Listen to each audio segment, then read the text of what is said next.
When you hear the phrase softest steel, what do you think of? While the word steel might conjure up images such as massive high rise buildings, where does the soft part come in? And what exactly does this mean in our work and in our lives? Welcome to the Softest Steel podcast with your host, Dennis Doran, featuring engaging conversations with a wide range of industry leaders around soft skills, how we practice love, inclusion, social justice, and compassionate leadership that's everlasting in the workplace. And now, here's Dennis Doran. I'm especially pleased to welcome Sasha Reed, an industry thought leader and advocate, to the Softest Steel podcast. We've been discussing her influential work and the role of her industry-leading company, Procore. Procore's mission is to connect the global construction community on one collaborative platform, fostering a sense of community with partners, customers, and industry stakeholders. Specifically, we've delved into her efforts to address mental wellness in construction and the increasing recognition of women's roles in our industry. These two critical topics are central to my message, focused on the people part of our industry and the vital importance of soft skills in all aspects of the building process. With 20 plus years in construction and technology, Sasha is an industry-recognized conversation facilitator. As a Senior Director of Industry Transformation, she hosts discussions, identifies trends, and highlights innovations. She's presented globally, and her work was featured in a mini-doc by the B1M. Reed co-founded the nonprofit Construction Progress Coalition, served on numerous boards and committees, and was awarded the Excellence in Technology Award in 2023 by the U.S. Minority Contractors Association.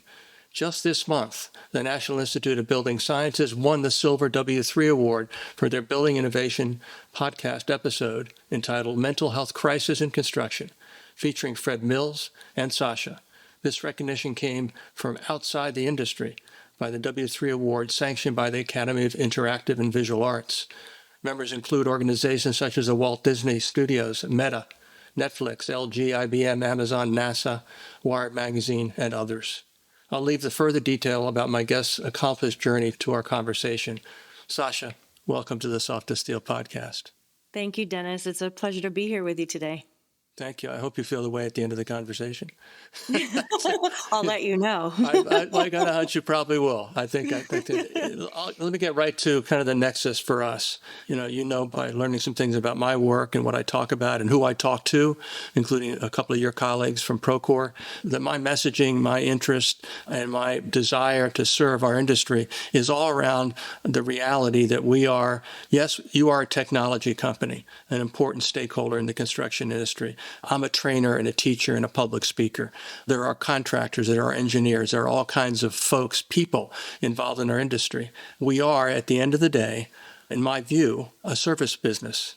We serve our customers, we serve the people that work for us. The construction is about people.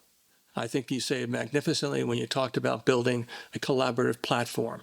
So just the image of that is both sensible, forward-looking, and optimistic. And I think that's an important point for me to make. I'm very, very pleased to have had the opportunity to get connected to Procore, learn more about you through yourself in our previous conversation and others. I think it's a great company. But as the CEO of a construction management and engineering firm said to me 2 years ago, technology will not replace people. And I know we both agree with that. And I think that's kind of fundamental, again, to the way your company and you, representing your company and serving the industry, talk about what the future is all about. So I want to get right in and just ask you to kind of give us a kind of a Clip Notes version of how you got where you are at Procore. How's that for a question? That's a great one. Yeah. I am not known for Cliff Notes, so this is a great challenge. I will rise to the occasion, hopefully.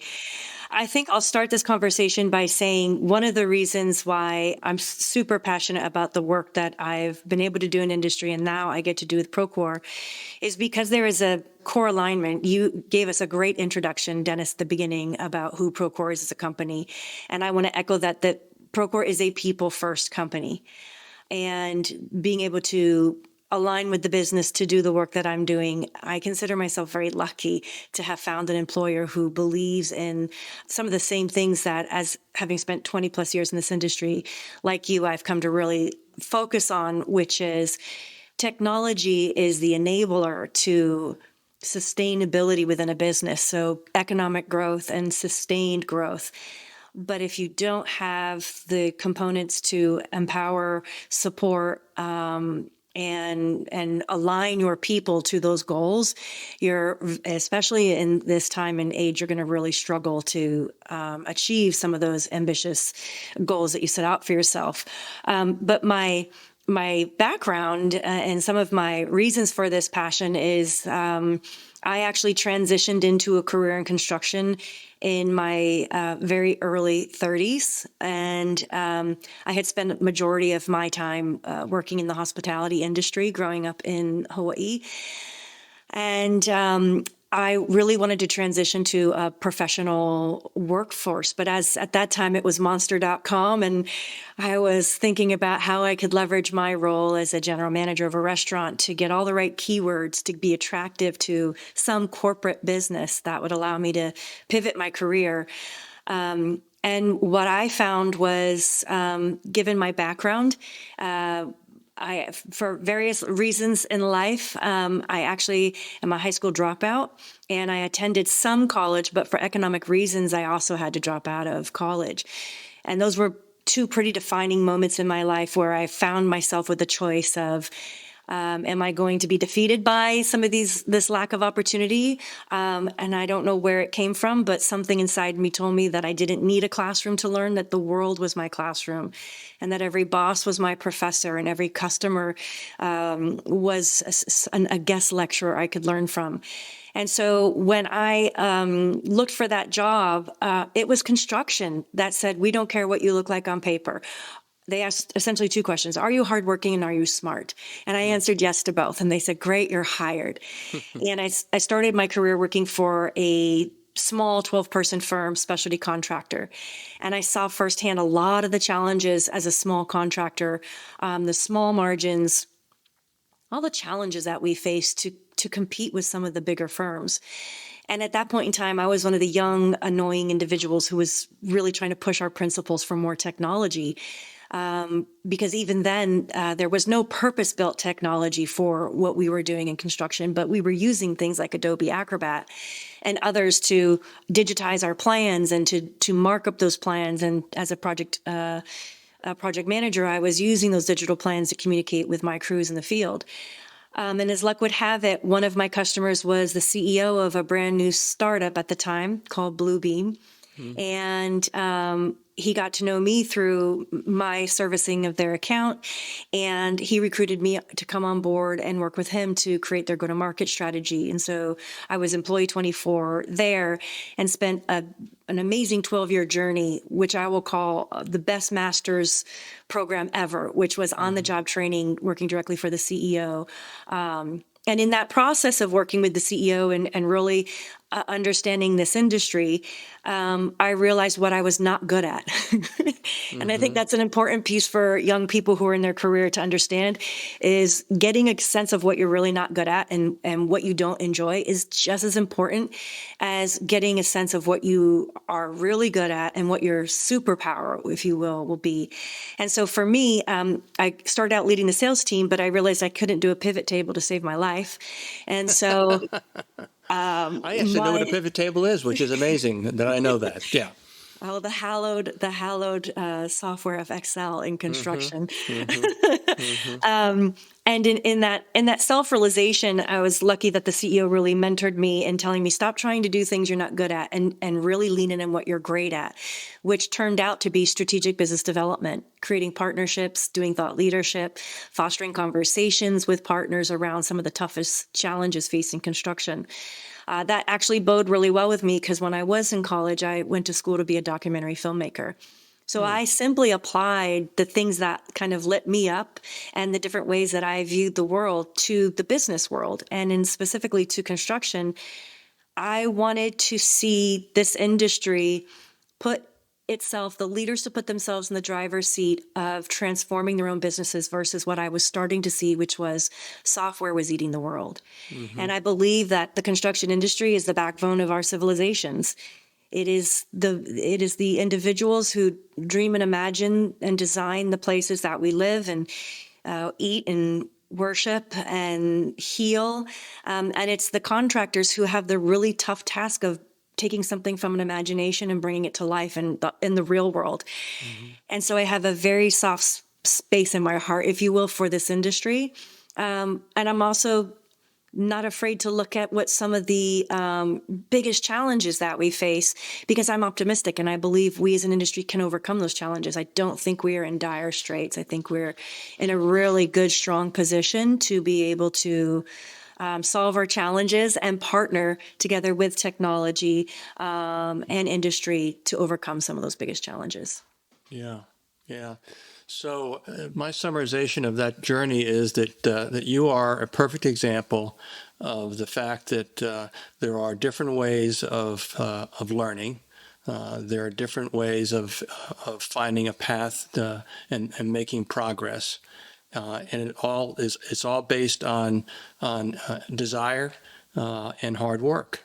So you've done an apprenticeship of sorts. Yes. I mean, Yes. you're an apprentice, and you've done that, and now you've moved on. You're based on your level of experience and the level of your position and the influence that you have as a thought leader. And I believe it's fair to say that you're recognized in that way in the industry.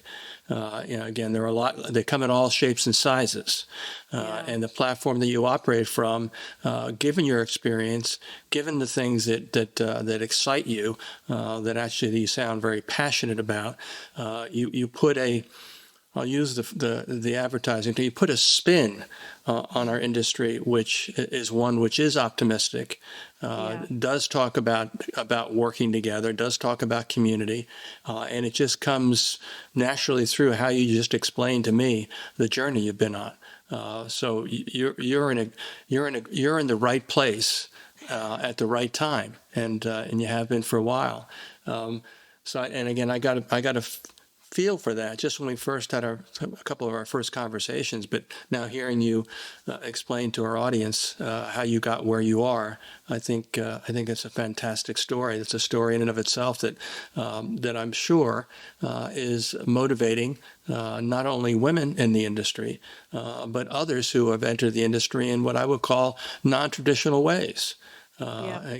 So, I mean, you use a lot of terms as you were discussing different aspects of your journey, and those are all terms that say, well, they teach, that's a college. You learn that in college, don't you? You learn that in a training class, don't you? But your vocabulary is fluid, complete, and really, really easy to listen to. This has been fun already. I could stop right now and be totally satisfied that we've had a good time together.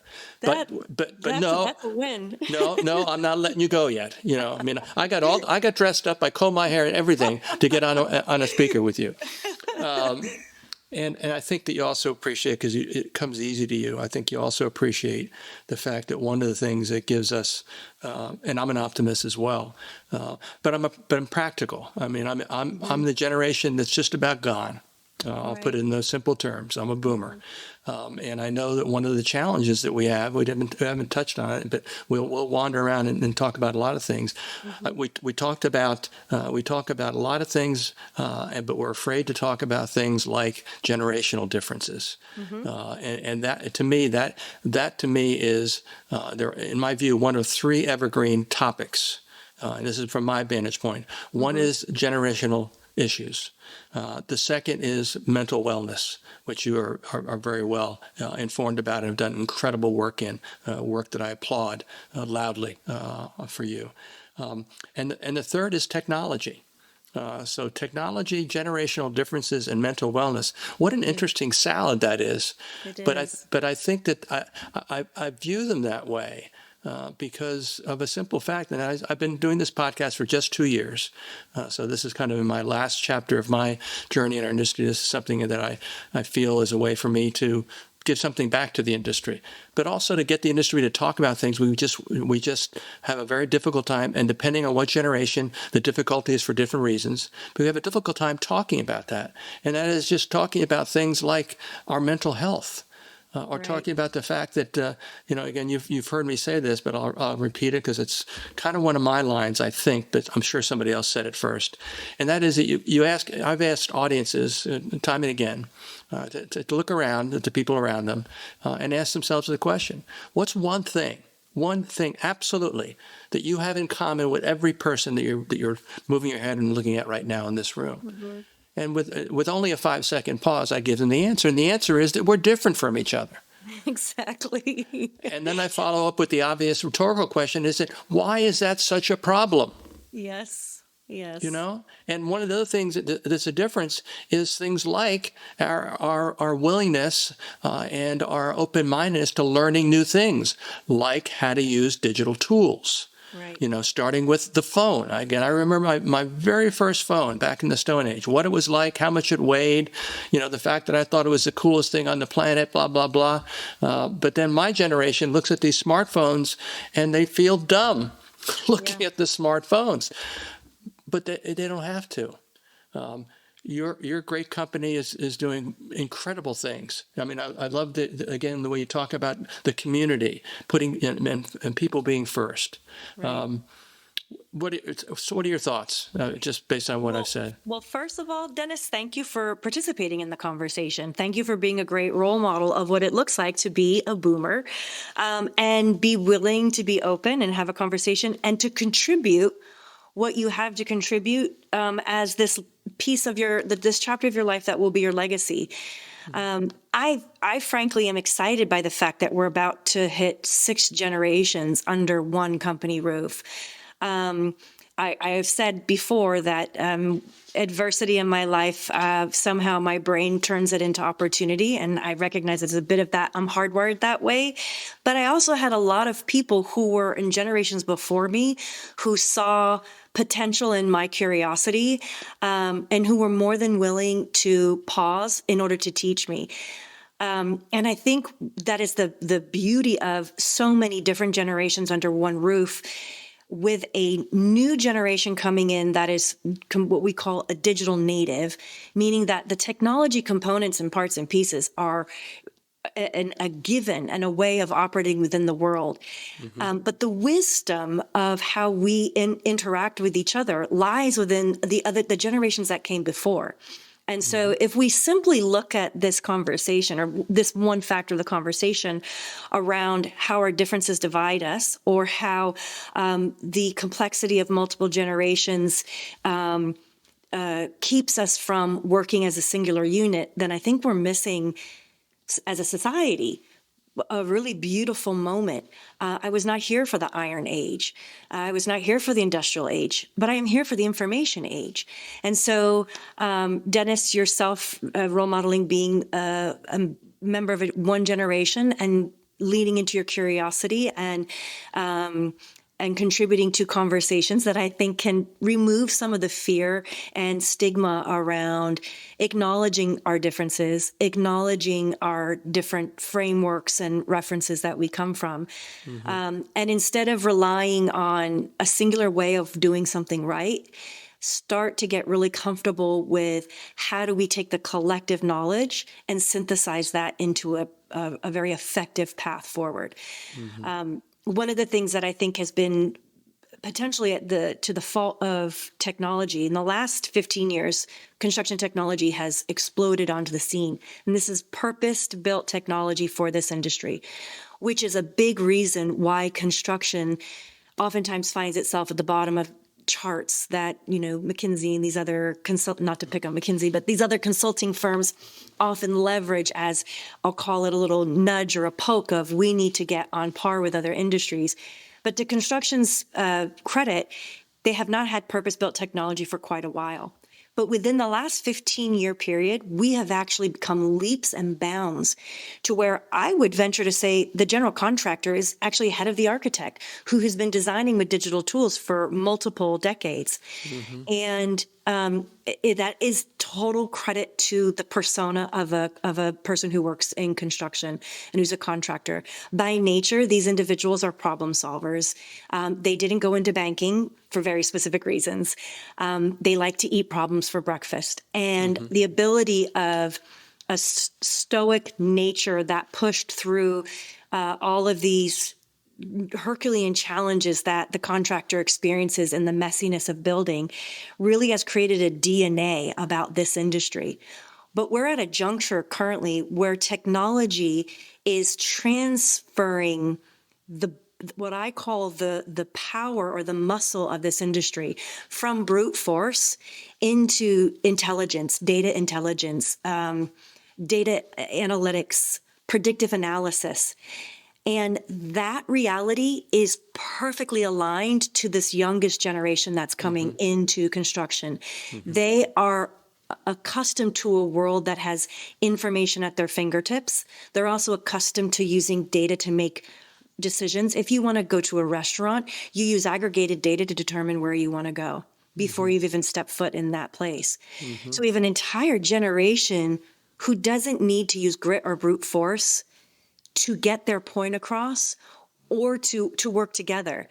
And that's an amazing opportunity for us as leaders within this industry to think about ways to creatively engage those generations into understanding and crowdsourcing what is the knowledge that we have within our organization, what is it that each of the generations brings to the table, and then how are we going to synthesize that into a path forward.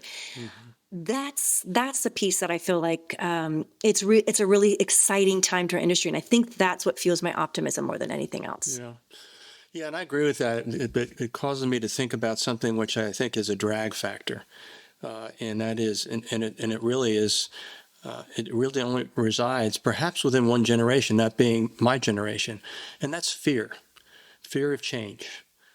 Again, there have been a lot of strides in the industry in the last, as you said, the last 10 or 15 years, but that's been among, the very largest participants in the industry, the major national, international general contractors, construction management firms, architect, engineer, all the huge players in our industry that account for a tremendous percentage of the work that's put in place each year. But they account for a very small number of unique individual organizations performing that work. Our industry, and particularly I work heavily in the finishing trades, but it's true of all the specialty trades, all the subs actually. The vast majority of those contractors are small businesses. Yes. Are folks that don't have enough money coming in the front door to be able to not be as afraid of getting another computer or getting a scanner or getting whatever that digital tool is. So when you talk about it, it's a technology, there is that fear factor that still exists because it's very easy to do certain things if you're a new generation. In fact, just as an aside, at a golf course that I play golf. I think we've talked about that. In fact, I like to play golf. It's not a secret. I'm not any good at it, but nonetheless, I try. But Who is really? Well, there's a very few people, very small percentage. That's right, exactly. Yeah. So I'm in the right group. I'm in the group I should be in. But they just built a whole new practice facility, a driving range, and every stall where you can go and hit golf balls off a grass mat. Every stall has technology in it. It's got the top tracer technology, so you can just be a guest and you can tap hit two buttons and there's a screen and tracks every one of your shots. You can see how far it went, all this beautiful stuff. Exactly. But if I hadn't been open-minded over the years and particularly lately gotten more comfortable using again digital technology and digital tools, I would have been banging that screen, just every part of it, not knowing what the hell I was doing. And I would be saying, well, I can't ask anybody because I'll look like an idiot. And so again, I'm saying this in kind of a casual, almost just blue jeans kind of way, but that's part of our reality. And so the challenge, and you're a person that's taken on the challenge. The challenge is, and I want to use your words again, because I think you said that they refer to you as a conversation facilitator. And that's what we need to be doing. Right. And that takes me to an interest that I have, and that is to hear about the power of construction. Yes. Tell Oh me my about gosh. tell me about the power of construction. Tell our audience about the power of construction. I'm very excited to be able to talk about this venture. The Power of Construction is a Procore podcast that really focuses on highlighting the leaders within our industry who are transforming their businesses today in order to forge a better industry tomorrow. And that's kind of our tagline.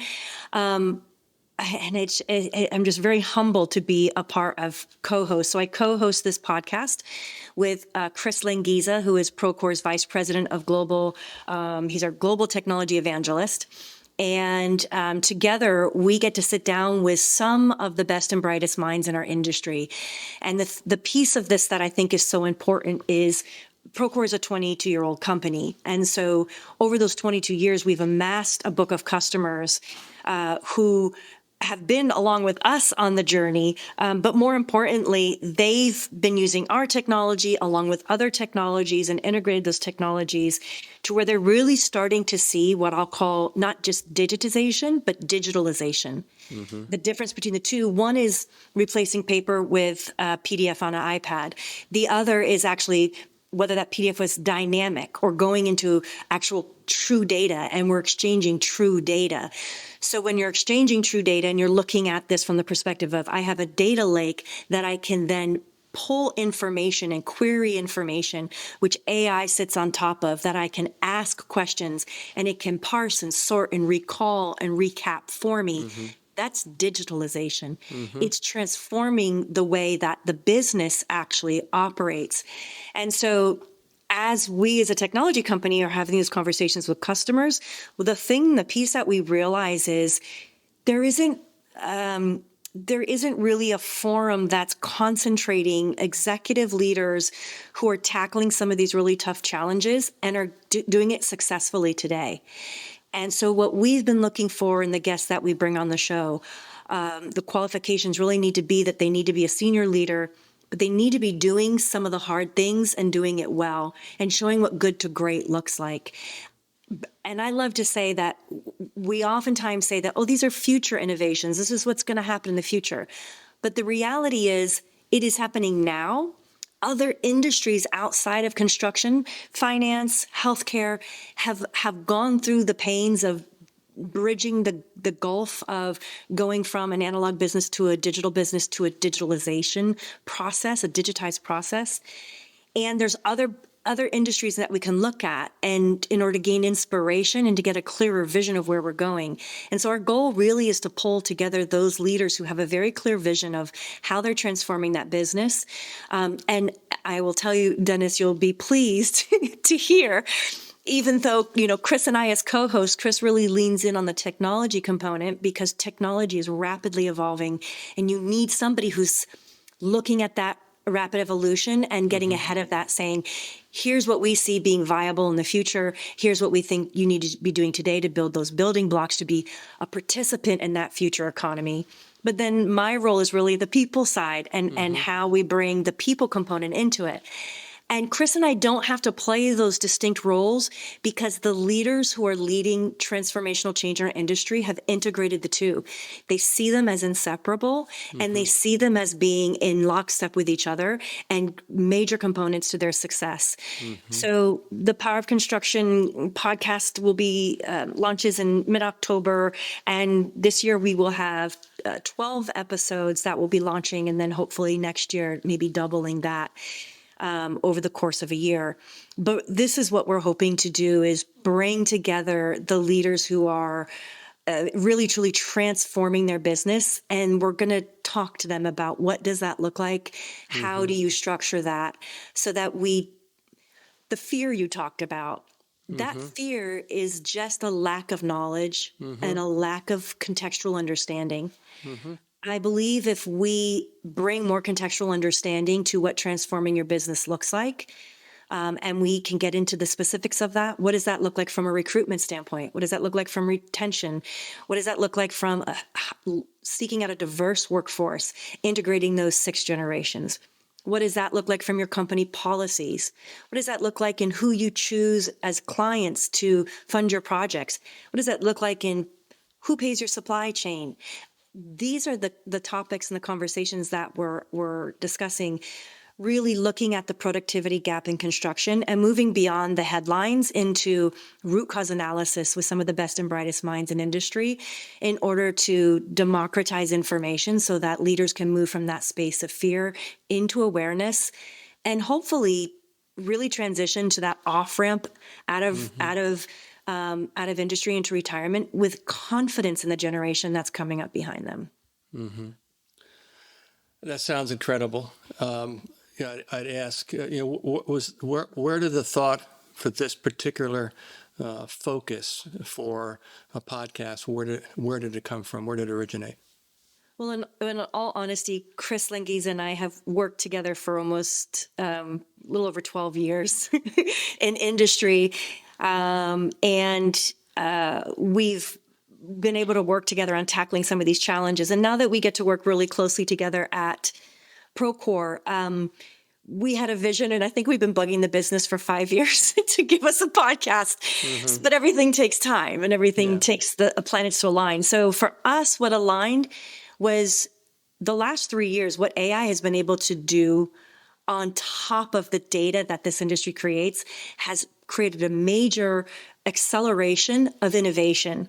Mm-hmm. And so that acceleration of innovation, we have found ourselves as a company trying to quickly wrap our head around how do we apply this to our technology that applies to the business. But we found ourselves being asked by executives, what are your plans for AI? What are your plans for robotics? So those conversations were shifting away from form and functionality into future conversations. And there's only so much that our CEO, Tui Quartamanch, can do and our executive leaders can do in one-on-one conversations.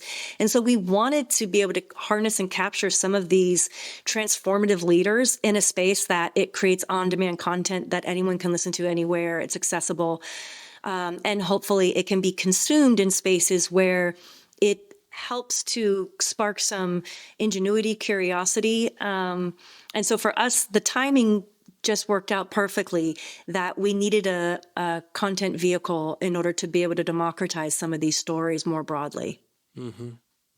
Well, I'm excited. I look forward to hearing the first podcast and all the others that will follow that, because I'm sure it's going to be.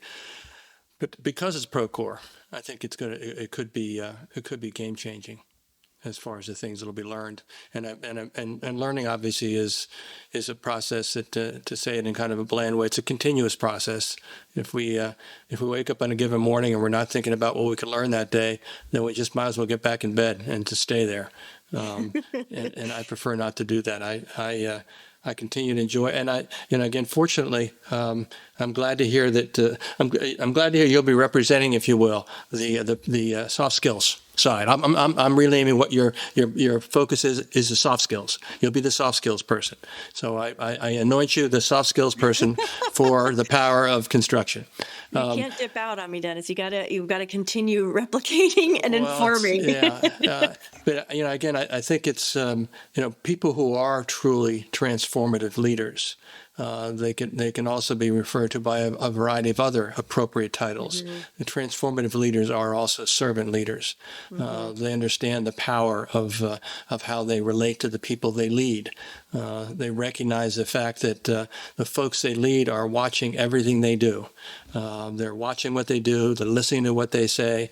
And if they truly are transformative leaders, the results will be there. You'll see change. You'll see it gradual in some places. You see it rapid in other places.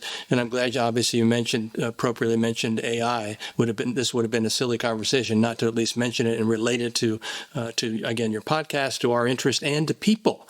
Yes. Because again, it's just like people in my generation. They may have been working in an assembly line, and they were putting together 5 or 6 pieces and passing it off to the next person. And then somebody invented a machine to do that. And their first thought was, I'm out of a job. I'm not going to have a job. Well, right. What they didn't realize was that they did have another job, and their job was now they became the person that took care of the machine that put those pieces together more efficiently. Yes. And we're going through the same kind of thing right now. Yes. And again, I used AI to do an edit on my introduction that I delivered for you. I wasn't going to trust myself to just do it on my own, and I use it. I use it daily for checking thinking. My girlfriend used it to create the articles of incorporation for a company. It's a powerful tool.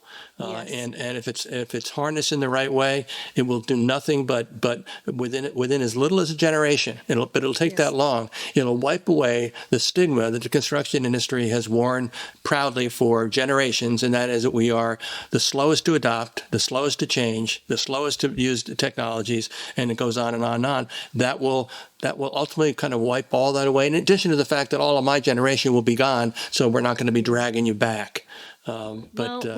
I will counter a little bit there in saying that I love being the bearer of good news, because the good news is that with some of these innovations, the fear of job loss is an unsubstantiated fear. If we look at history and we look at innovations over time, job loss is a byproduct of an expansion of net new job creation. And I think that's the good news here to see. And in conversations with executives, I have said this before, that in the last 8 years, we have seen net new jobs defined within construction that did not exist when I started in this industry.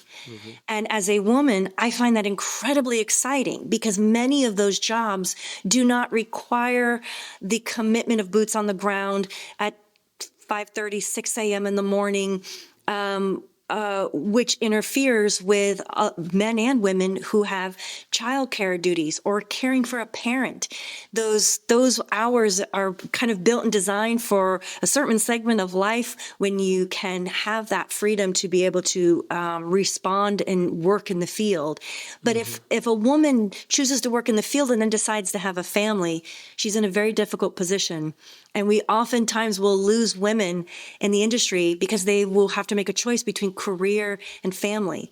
But the good news is that there are net new roles that are being created, which means that talent can be not only kept within the organization, but that field experience can be captured into more of the technological, operational, training, educational roles that exist within the industry. Recently, we had a guest on our podcast, Cornelius D. Griggs, and Cornelius said something that I thought was really interesting when we asked him, what attracted you to construction? And he stumbled into construction. He wasn't necessarily invited. He stumbled into the industry. But once he got his foot in the door, he said, it became very clear to me that construction may be a deep vertical industry, but it has every other job. You have legal, you have healthcare, health and safety, you have finance, you have accounting, you have project management, you have IT. He said within this vertical, there were all these jobs. And so for him, coming from an underrepresented community, he said, I just saw nothing but possibilities in front of me of how many net new jobs can be created with these new roles and with the advent of technology. And so we interviewed him because he went on to create his own construction firm and recently did a project at Midway with 90% minority contractors involved in his employment, in his stead, and has Black members of the community that are working in his executive suite, representing this, not just the promise of opportunity in construction, but the visible proof that you can build your career here in this industry, and we will care for you and your career path. And so to me, these are the good news stories, if you will, of how we are being innovative and using our own ingenuity and connecting these networks together in order to harness the potential of change for good. And so for me, I would love that baby boomer generation to get a contextual introduction to this good news in order to view their passing of the torch in a really different light, of one less of apprehension of not knowing what the future is, to a real sense of legacy. This is a time when leaders in their seasoned years can really choose what their legacy is. And Dennis, that's why I think you're such a great example of that. Well, it's very kind of you said, and all very good points. And again, we're getting to the end of our time together. I just want to mention or offer both congratulations and acknowledgement, again, of your involvement in things like women in construction, which I think it's an evergreen topic, Yes. and it needs to be, and for all the reasons you said, and probably others as well. Also, your work in relation to mental health, because again, there's a lot of bad news in the world of mental wellness and addiction and suicide, and unfortunately, there are posts on LinkedIn every day. Some great folks that you and I both know mutually continue to be talking about it because we're still in a crisis. Right. And it's unfortunate. I see change in terms of the big impact changes. I see some of them requiring generations. I think that the whole stigma of our industry is going to take a generation or two to reduce or eliminate it. And technology, digitalization of processes, as you were talking, is one of the things that's going to produce that. Yeah. As the generations, as we go we drop back to 5 generations in the industry at the same time. Those brand new folks there, they come in, it's almost at their fingertips. There's nothing for them to learn. And what they have to learn is the stuff that my generation and the ones directly behind me understand. And I boil it down as kind of a closing thought from the old guy. I boil it down to this. At the end of the day, there's nothing we can do to change the fact that every aspect of the construction industry involves hard work. Correct. And many parts of it involve hard physical work. And the stigma that a woman can't lift 50 pounds or 100 pounds or whatever, that is more ridiculous every time I say it out loud. Yeah. And I always have to follow up and say, but there's Joe Smith. He's never been able to lift 50 pounds or whatever the number is. So we're dealing with those things in kind of a very practical, boots on the ground way. You're doing great work that kind of bridges that into the higher levels of thinking to the future. And it's a critical linkage. So I congratulate you for what you do as an individual, as a thought leader in the industry. And on behalf of your company, you represent Procore brilliantly. And I thank you so much for spending this time with me. Oh, well, thank you very, very much for that. I would be remiss if I didn't acknowledge that I am just one of an incredible team of individuals who have their hands all over this work. And I just get the pleasure of getting to be a spokesperson around some of the work that is getting done. But there's a team of partners, Fred Mills with the B1M and his team helping us with the Get Construction Talking campaign. There's partners that we have on the technology side who are helping us to really deliver this transformational work to businesses. Our industry association partners, AGC and ABC and NCCER, so many partners that we link arms with in order to do this work because we believe we're only going to move the needle and really bring about change if we collectively continue to say some of these, to tell the good news of what these innovative transformation intersections of where we are societally as well as an economy, to say the good news around where we are in order to really help people reduce their fear around change and embrace the excitement of just net new possibilities that exist. Yeah. I think it reminds me of something that was said to me by a gentleman by the name of Sean Strickland, who's the executive director of the Canadian Building Trades under the North American Building Trades. And he said that we need to be able to tell a new story about construction. Absolutely. And the work that your company is doing, the work that you're doing, both as it relates to the technologies and just to the notion of the people, is the kind of work that's going to give us the ability to do that. Absolutely. All right, Sasha, you've been wonderful. Thanks so much for being on the podcast. Thank you for having us. We appreciate you helping spread the word and raise awareness alongside us. Thank you. Thanks for joining us today for this episode of the Softest Steel podcast with your host, Dennis Doran. Dennis is the author of Softest Steel and a leading speaker and trainer for organizations across many industries and verticals. To learn more about the work Dennis is doing to activate soft skills in the workplace, contact him at dennisduranspeaking.com. Be sure to check out his book, Softest Steel, on Amazon or wherever books are sold. You can subscribe to this podcast on iTunes or wherever you'd like to get your podcasts. And please remember to share this episode with your friends, colleagues, and anyone you feel would benefit from the conversation. We'll see you next time on the Softest Steel podcast with Dennis Doran.